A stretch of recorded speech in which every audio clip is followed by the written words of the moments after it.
Agave looks a little bit like I would expect a prehistoric dinosaur era plant would look.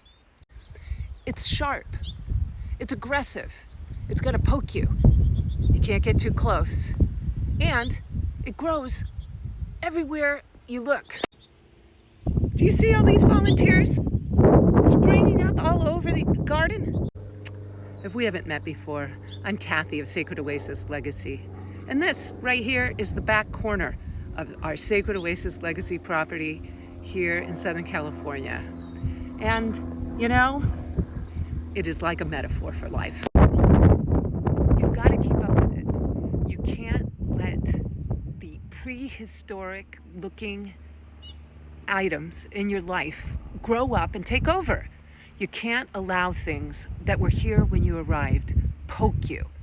And you certainly have to keep on top of them and not allow them to spring up again and again and again. But on the other hand, this agave, it has medicinal properties.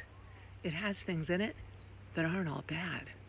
Furthermore, dealing with it means that I am getting needed exercise.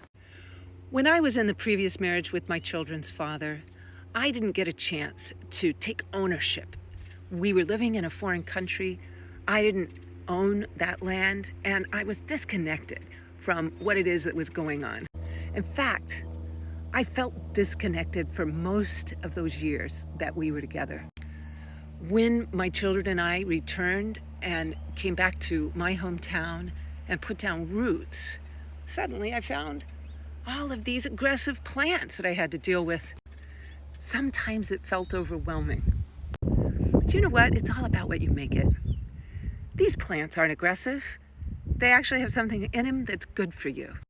Like I said, dealing with them allows me to get out in the air and do something that is physically active.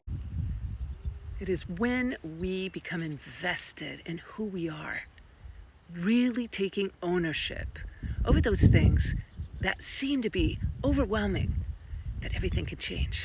I wonder what you are up to this Easter weekend and what the challenges might be that seem overwhelming.